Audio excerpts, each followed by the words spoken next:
and I think to myself, what a wonderful world.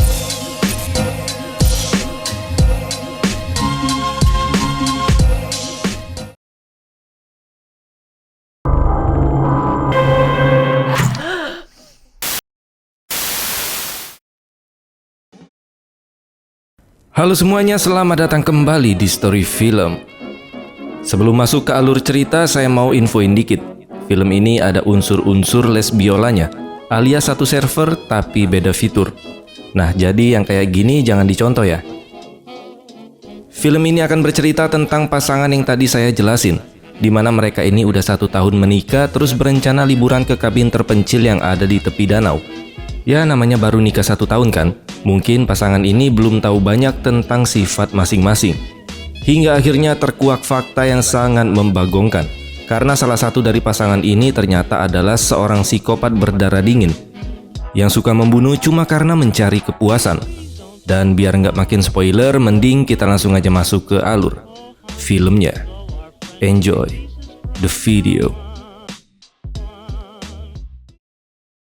Cerita berlatar di sebuah kawasan hutan terpencil yang ada di Kanada, tempat kita bertemu dengan Jackie dan Jules, sepasang suami istri sesama jenis, alias lesbiola. Mereka tiba di rumah tua milik keluarga Jackie di tepi danau yang tenang dan indah untuk merayakan ulang tahun pernikahan mereka. Lingkungan di sana sangat damai, dan Jules langsung jatuh cinta pada tempat tersebut serta merasa sangat bahagia bisa berada di sana. Saat menjelajahi rumah, Jules menyadari bahwa Jackie sudah keluar. Dia pun menemukan Jackie sedang berdiri di dekat rumah perahu. Dan kayaknya di sana dia lagi ngelamun. Ketika Jules bertanya ada apa, Jackie menghindar dan tidak memberikan jawaban yang pasti. Malam harinya setelah makan malam, Jackie memainkan gitar untuk Jules. Dia mulai menyanyikan lagu dengan lirik yang berbunyi kurang lebih seperti ini. There's a demon inside, blood let it out.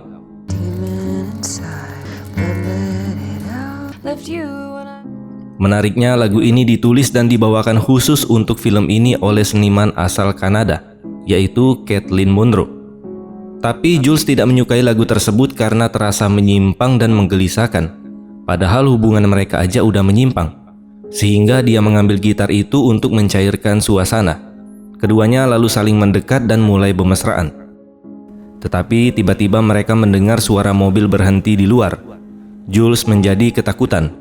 Dia heran siapa yang datang ke sana malam-malam. Padahal tidak ada rumah atau orang lain di sekitar tempat itu. Jackie pun memutuskan untuk keluar dan memeriksa siapa yang datang. Dan tamu tersebut ternyata adalah Sarah, teman masa kecilnya Jackie. Dia terkejut melihat Jackie setelah bertahun-tahun. Ketika Jackie bertanya mengapa dia datang semalam ini, Sarah berkata dia melihat lampu kabin menyala dan dia penasaran. Namun kemudian Sarah memanggil Jackie dengan nama lain, yaitu Megan. Hal itu seketika membuat Jules curiga. Dia merasa Jackie menyembunyikan sesuatu. Jules pun bertanya kepada Sarah apakah dia tinggal di dekat sini. Dan Sarah menjawab bahwa rumahnya berada di seberang danau. Setelah mengobrol singkat, Sarah pun pergi dari sana.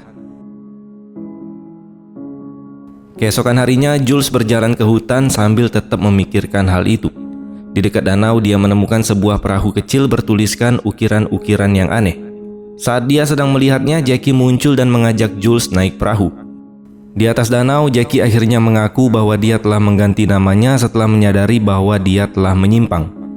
Hal itu dikarenakan dia menginginkan awal yang baru dan identitas yang baru. Meskipun Jules masih merasa terluka akibat dibohongi, Jackie memberinya sebuah liontin berisi foto mereka di dalamnya. Melihat hal itu, rasa amarah Jules perlahan menghilang.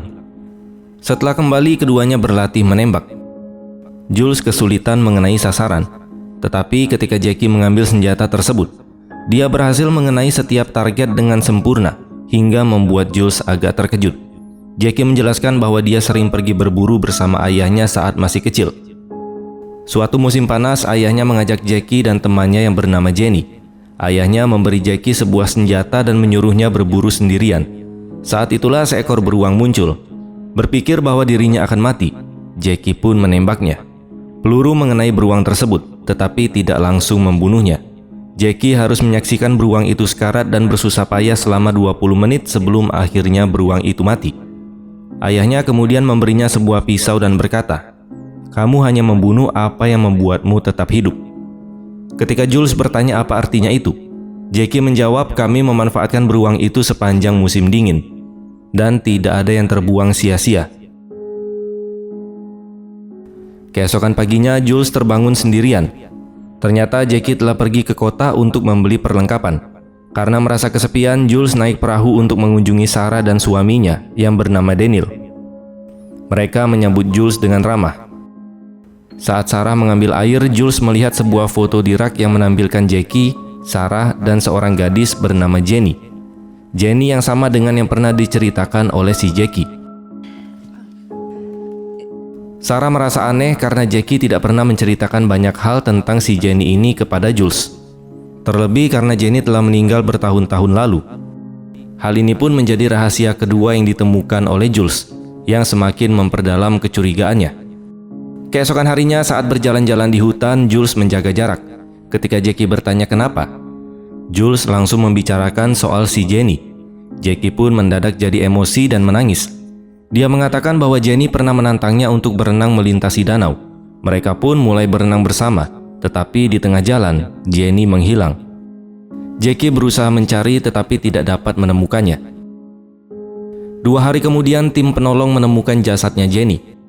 Jackie memberitahu Jules bahwa setelah kematian Jenny, polisi setempat langsung menginterogasinya. Tetapi para polisi tidak menemukan bukti apapun terhadap Jackie. Meski begitu, semua orang percaya bahwa dia bersalah. Jackie semakin emosi dan berkata, dia tidak akan pernah menyakiti Jenny, karena Jenny adalah teman terdekatnya. Merasa bersalah karena telah meragukannya, Jules pun memeluk Jackie untuk menenangkannya. Kemudian Jackie membawa Jules ke sebuah tebing yang ada di dekat sana, sambil berkata bahwa itu adalah tempat favoritnya. Pemandangan di sana sangatlah memukau. Pohon-pohon membentang tanpa batas dengan danau yang tenang di bawahnya. Saat Jules sedang mengagumi pemandangan tersebut, Jackie tiba-tiba berlari ke arahnya dan mendorongnya dari atas tebing. Jules pun jatuh bebas ke bawah. Tidak ada rasa takut atau penyesalan di mata Jackie. Ini pun menjadi fakta yang sangat mengejutkan, di mana ternyata si Jackie ini sama sekali bukanlah orang baik, melainkan seorang psikopat yang kejam dan penuh perhitungan. Semuanya jelas sudah dia rencanakan sebelumnya. Jackie membawa Jules ke sana untuk menghabisinya, meskipun alasannya masih belum kita ketahui. Jackie tidak menunjukkan kepanikan. Dia pun membakar bajunya yang robek-robek saat aksi dorongan tadi. Lalu sengaja menangis agar terlihat seperti kecelakaan sebelum dia menghubungi polisi. Just wake up, babe. Namun sebelum melakukan itu, dia kembali ke tebing untuk memeriksa jasadnya Jules. Dan betapa terkejutnya dia, karena Jules sudah menghilang. Hanya liontin pemberian Jackie yang tersisa. Itu artinya Jules masih hidup. Namun Jackie terlihat tidak khawatir. Menemukan Jules bukanlah hal yang sulit baginya. Sementara itu, Jules yang nyaris tewas, dia pun berjuang merangkak menembus hutan. Apa yang terjadi dalam 1 jam terakhir terasa seperti mimpi buruk yang sangat ingin dia sadari. Bahunya juga terlepas, tapi dia menggunakan pengalaman medisnya. Dia memaksa mengembalikan posisi bahunya ke tempat semula meskipun harus menahan rasa sakit yang luar biasa. Setiap tulang di tubuhnya terasa sakit, dan dia tidak bisa memutuskan mana yang lebih menyakitkan.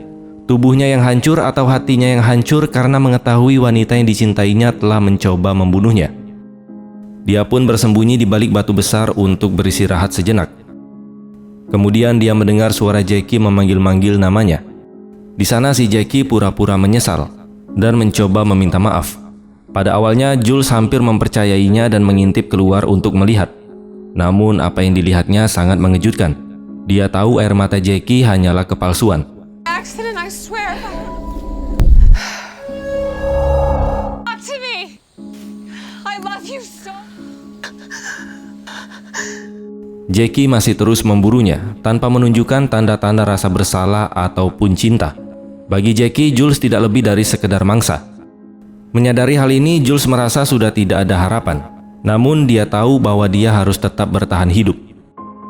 Malam itu Jackie terus mencari di seluruh hutan dan tetap pada tujuannya untuk menghabisi Jules.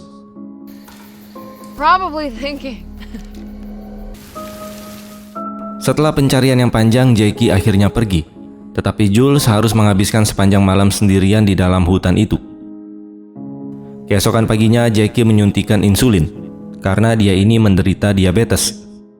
Dia pun membekali dirinya dengan senjata lengkap seperti seorang pemburu dan kembali masuk ke dalam hutan. Sementara itu, Jules yang lemah dan berdarah-darah menemukan sedikit air untuk bisa diminum.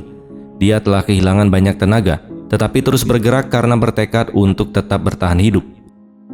Saat Jackie masih mencari di dalam hutan, Jules berhasil mencapai kabin mereka. Di dalam rumah dia langsung mencari telepon, tetapi sayangnya tidak ada.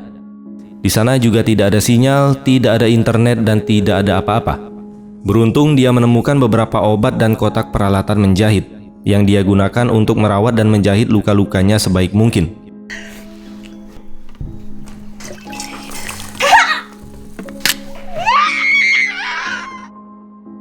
Setelah itu, Jackie pulang ke rumah dan dengan cepat menyadari bahwa Jules pernah berada di sana.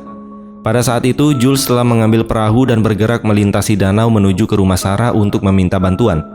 Namun sayang Jackie melihatnya. Dengan cepat dia mengambil perahu lain dan langsung mengejarnya. Di tengah danau dia akhirnya berhasil menyusul. Jules berusaha keras untuk melarikan diri, mengayuh perahu dan berjuang dengan seluruh tenaganya. Tetapi dia terlalu lemah dan terluka parah untuk bisa melawan. Tepat saat itu Daniel melihat mereka dari kejauhan di atas danau dan berteriak sambil menanyakan apakah semuanya baik-baik saja. Jarak mereka terlalu jauh bagi Daniel untuk menyadari luka-luka pada tubuh Jules. Jackie dengan tenang menjawab bahwa Jules sedang tidak enak badan dan mereka hendak kembali ke rumah. Jackie secara diam-diam memperingatkan Jules untuk tidak mengucapkan sepatah kata pun, atau dia akan menyesalinya. Namun Jules mengambil resiko dan berteriak mengundang Sarah dan Daniel untuk makan malam bersama nanti malam. Di sana Jackie sangat marah, tetapi dia belum bisa bereaksi. Kembali ke rumah, Jackie memandikan Jules untuk membersihkan noda-noda darah dan memastikan Sarah serta Daniel tidak akan curiga. Jules pun berkata kepadanya, "Saat mereka datang, aku akan berteriak meminta bantuan. Jika kamu berani melakukannya, aku akan membunuh mereka semua." Untuk membuktikan ucapannya, dia menenggelamkan kepala Jules ke dalam air bak mandi.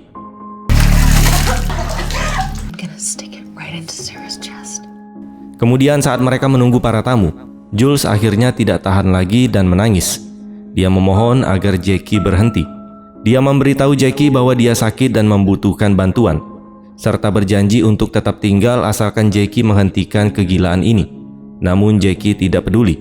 Sebaliknya dia malah bercerita dengan tenang mengenai istri pertamanya yang bernama Erika. Jules menyadari bahwa Jackie pernah melakukan semua ini sebelumnya.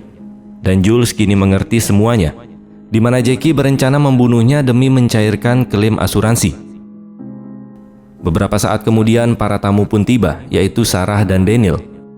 Jackie menyambut mereka dengan hangat dan bersikap sangat normal. Sarah sebenarnya tidak pernah menyukai Jackie. Dia mungkin sudah mencurigai Jackie sejak kematian si Jenny, namun dia tetap datang demi Jules. Jackie mengawasi Jules dengan ketat selama makan malam. Megan, what I think she little things. Good. Setelah beberapa saat, Jules tidak bisa terus berdiam diri dan dia menceritakan semuanya kepada Sarah. Jackie ternyata sudah memperhitungkan kemungkinan ini saat dia berada bersama Daniel. Sarah pun menyuruh Daniel untuk kabur. Sebelum mereka sempat bertindak, Jackie menyerang Daniel dengan mengincar lehernya, lalu mengejar Sarah dan menyerangnya sampai tewas.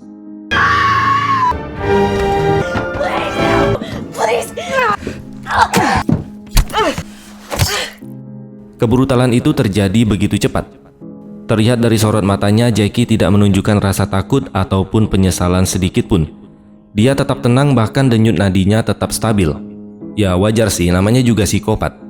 Dia pun mengatur posisi mayat-mayat tersebut dan memberitahu Jules bahwa Jules lah yang telah membunuh mereka. Jackie membersihkan rumah secara menyeluruh, menghilangkan barang bukti dengan keahlian seseorang yang sudah terbiasa melakukan hal ini.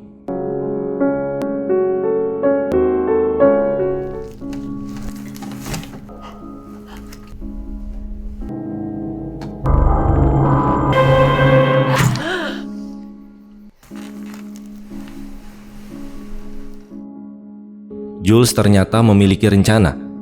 Ternyata dia telah menyembunyikan sebuah jarum sebelumnya. Memanfaatkan kesempatan yang ada, dia menggunakan jarum itu untuk menyerang Jackie, lalu berusaha kabur.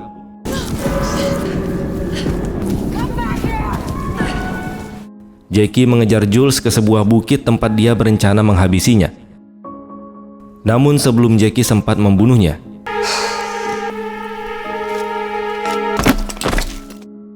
Jules merayap mendekat dan saat melihat wajah Jackie, dia seakan tidak percaya bahwa ini adalah wanita yang pernah dicintainya. Dia tidak membunuhnya, sebaliknya Jules berlari ke mobil dan pergi menjauh. Namun sesuatu membuatnya berbalik arah.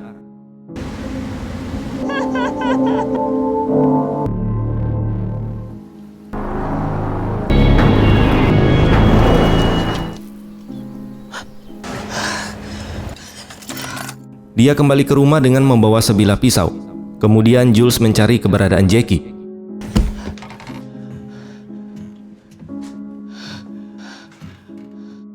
Ketika Jackie tidak muncul, Jules mengambil sebuah senjata dan kembali menyusun rencana.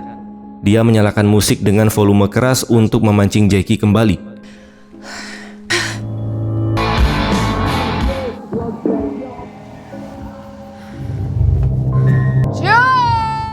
Begitu Jackie melangkah masuk ke dalam rumah, Jules mengarahkan pistol tepat ke kepalanya. Tapi namanya psikopat, Jackie pun masih bisa tetap tenang. Dia berkata, jika kamu menarik pelatuk pistol itu, kamu hanya akan menyakiti dirimu sendiri. Karena senjata ini sudah tua, pelurunya akan macet dan bisa saja meledak balik ke arah Jules. Di sini Jackie terlihat mencoba memanipulasi pikirannya. Tapi Jules tetap menembak. Jackie berhasil menyelamatkan dirinya dan berlari ke lantai atas. Not a killer.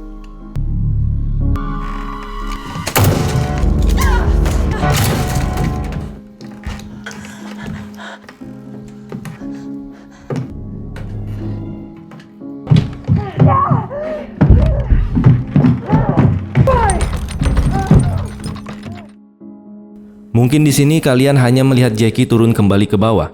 Jadi tampaknya Jackie berhasil membuat Jules pingsan lalu melemparkannya dari atas tebing yang sama seperti sebelumnya.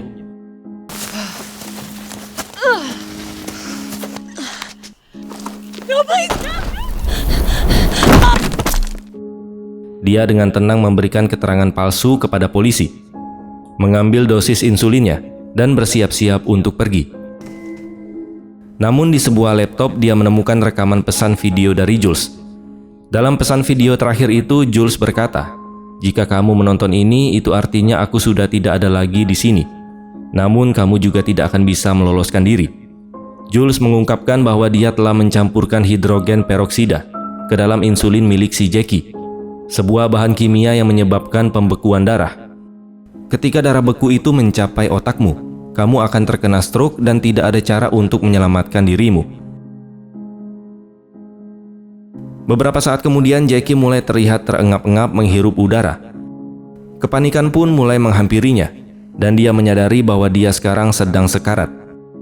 Saat keluar menuju hutan, dia mulai mengalami halusinasi dan melihat beruang yang sama yang pernah dia tembak saat masih kecil. Kilasan ingatan itu muncul di depan matanya saat dia berlari dalam ketakutan. Kemudian stroke itu pun menyerangnya. Jackie akhirnya benar-benar terjatuh ke tanah, kejang-kejang dan bersusah payah untuk bernafas.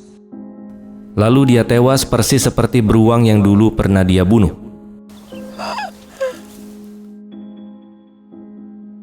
Pada adegan penutup, kita melihat Jules terbaring tidak bergerak. Tampaknya dia sudah meninggal. Namun kemudian, dan film pun selesai. Ending yang sangat melobangkan. Dari sini kita sadar kalau bahaya kadang bisa datang dari mana aja, bahkan dari orang yang paling dekat dengan kita. Dan sebelum mencari pasangan itu, wajib banget kalian cari tahu gimana latar belakangnya. Dan kalau bisa cari tahu juga siapa keluarganya. Dah gitu aja. Terima kasih sudah menonton dan sampai jumpa di next video.